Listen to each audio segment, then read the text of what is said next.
बिस्मिल्लाहिर्रहमानिर्रहीम। मोहम्मद गुलजार Shahid, soil microbiologist. पूरी दुनिया में काश्तकार जो हैं वो सल्फ़र इस्तेमाल कर रहे हैं। इसमें कोई शक वाली बात नहीं है कि सल्फ़र जो है वो सानवी जो खुराकी अज्जा है उसमें सल्फ़र की बड़ी अहमियत है। सल्फ़र की अगर हम बात करें तो काश्तकारों को सबसे पहले ये समझना चाहिए कि फ़सलों के लिए, इंसान हैवान के लिए सल्फ़र क्यों अहम है। हमारे जिस्म में जो खुलिये हैं, जिस तरह इमारतें ईंटों से बनती हैं, इसी तरह हमारा जिस्म जिन ईंटों से बनता है उसको हम अमाइनो एसिड्स कहते हैं। अमाइनो एसिड्स आपस में मिल के पेप्टाइड चेन बनाते हैं। ये पेप्टाइड चेन्स आपस में जुड़ के पॉलीपेप्टाइड स्ट्रक्चर बनाती हैं।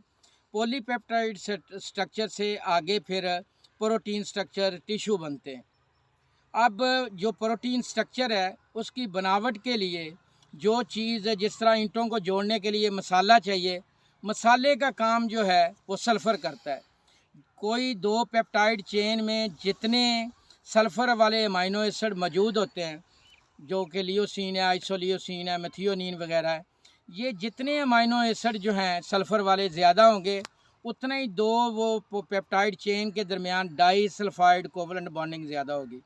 किसी भी प्रोटीन स्ट्रक्चर में जितनी डाई सल्फ़ाइड कोवलेंट बॉन्डिंग ज़्यादा होगी, उतना ही वो protein structure strong, stable, vigorous होगा।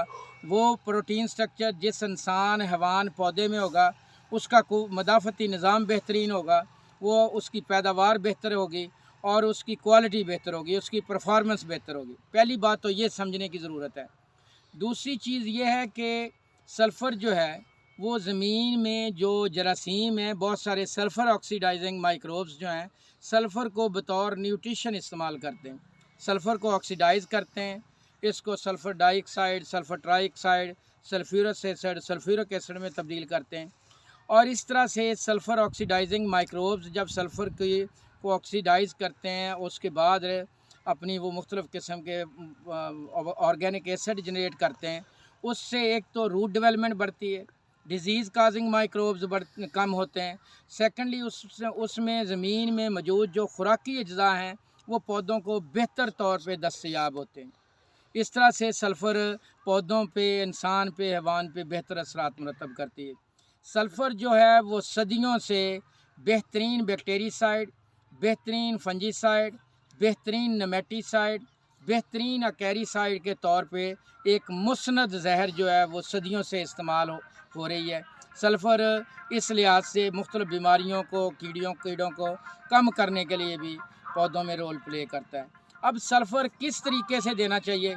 बहुत सारे दोस्त जो हैं वो सल्फ़र जो है मार्केट में मौजूद सल्फ़र जो स्प्रे वाला है उसको इस्तेमाल करवाते हैं, जबकि मैंने बाकायदा तौर पे अपनी कई सालों के तजर्बात के बाद ये चीज़ देखी है कि जो एलिमेंटल सल्फ़र है, जो कि ज़मीन में 80 से 90 दिन के बाद मुख्तलिफ़ मराहल से गुज़रने के बाद फसल के इस्तेमाल के काबिल होता है, वो ज़्यादा फ़ायदेमंद है।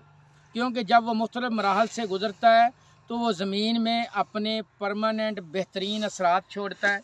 और दूसरी बात ये कि वो असरात कई सालों तक रहते हैं। और जब आप इस तरह से डालते हैं तो ना सिर्फ ये कि वो सल्फ़र ऑक्सीडाइजिंग माइक्रोब्स या मुख्तलिफ़ पौधे जो जड़ों में जरासीम मौजूद हैं, वो इस सल्फ़र को जो essential sulphur containing amino acids हैं, सल्फ़र वाले अमाइनो एसिड्स हैं, उनको बनाने के लिए सल्फ़र को इस्तेमाल करते हैं। और इस तरह से सल्फ़र वाले अमाइनो एसिड बढ़ने की वजह से जो पौधों में जो अमाइनो एसिड मुख्तलिफ़ जाते हैं, वो सल्फ़र वाले अमाइनो एसिड जब जाते हैं, डाई सल्फ़ाइड कोवलेंट बॉन्डिंग बढ़ती है तो पौधों में क़ुव्वत मदाफ़त बढ़ जाती है। अगर आपको अपनी ज़मीन में ख़राबियों को दूर करना है, फसल में बेहतरी लानी है, फसल में क़ुव्वत मदाफ़त बढ़ानी है और पौधों की नशोनुमा बेहतर करनी है, पौधों की क्वालिटी बेहतर करनी है, तो फिर आपको एलिमेंटल सल्फ़र इस्तेमाल करना चाहिए। हाँ, कभी आपने जिस तरह मरीज़ को बचाने के लिए हम ड्रिप लगाते हैं, अगर आपको ज़रूरत है कि फ़सल को फ़ौरी तौर पे आपने कोई चीज़ देनी है तो आप मुख्तलिफ़ किस्म के जो पॉलीसल्फ़ाइड हैं वो इस्तेमाल कर सकते हैं। मार्केट में अमोनियम पॉलीसल्फ़ाइड, पोटाशियम पॉलीसल्फ़ाइड, कैल्शियम पॉलीसल्फ़ाइड जो है वो मौजूद है। और फिर ये देखना पड़ेगा कि आपकी फ़सल की ज़रूरत क्या है। जहाँ पे आप समझते हैं कि मेरी फ़सल अनाज वाली फ़सल है, इसको मैंने लॉजिंग से भी बचाना है, इसमें मैंने पैदावार भी बढ़ानी है। ये चिकनी पक्के वट वाली ज़मीन है, वहाँ पे आपके कैल्शियम पॉलीसल्फाइड जो है वो भी एक बड़ा कामयाब होगा। धान की फसल है, गंदम की फसल है। जहाँ पे आप समझते हैं कि मेरे पास आलू की फसल है, वहाँ पे मैंने बेहतरी लानी है, और ये फसल जो इब्तदा में है तो वहाँ पे आप पोटाशियम पॉलीसल्फाइड इस्तेमाल करेंगे। अगर आप समझते हैं कि उस आलू की फसल में मैंने थोड़ी सी स्ट्रेस मैनेजमेंट भी करनी है, मौसम जो है उसके उतार चढ़ाव को भी बेहतर करना है, वहाँ पे नाइट्रेट नाइट्रोजन या अमोनिकल नाइट्रोजन आप इस्तेमाल करेंगे, या फिर अमोनियम पॉलीसल्फाइड इस्तेमाल करेंगे।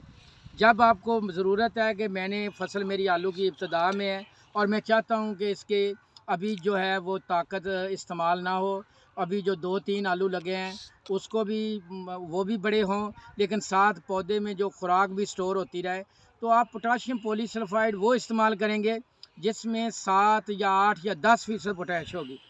अगर उस स्टेज पे आप 20 या 25% पोटैश या 30% पोटैश वाला पॉलीसल्फाइड इस्तेमाल करेंगे तो पौधे खुराक जोड़ेंगे नहीं, वो 2-3 आलू जो इब्तदा में लगे हैं उन्हीं को लगा देंगे, और बाद में आने वाले आलू जो हैं वो ज़्यादातर आपको गोली की शक्ल में मिलेंगे, और क्रॉप की बेलें जो हैं वो आपकी 40, 50, 60 दिन 70 दिन पे ही गिर जाएंगी, और आगे क्रॉप चलेगी नहीं। उस पर आप मौसम की स्ट्रेस, बीमारी की स्ट्रेस ज़्यादा आएगी, आप उससे कभी भी बेहतरीन पैदावार नहीं ले सकते।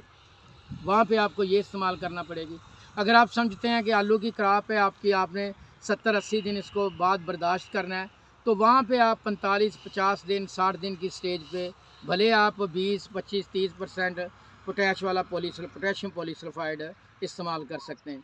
मार्केट में जितने पॉलीसल्फाइड मौजूद हैं उनकी क्रॉप, उसकी ग्रोथ स्टेज, आपकी ज़रूरत, ज़मीन की खासियत, उसके मुताबिक आपने इंतखाब करना है कि आपने इसको कैल्शियम पॉलीसल्फाइड देना है, इसको पोटाशियम पॉलीसल्फाइड देना है, इसको आपने 7% 10% वाला पोटाशियम पॉलीसल्फाइड देना है, इसको 20% या 30% वाला पॉलीसल्फाइड देना है, या इसको आपने कैल्शियम पॉलीसल्फाइड देना है। शुक्रिया जी।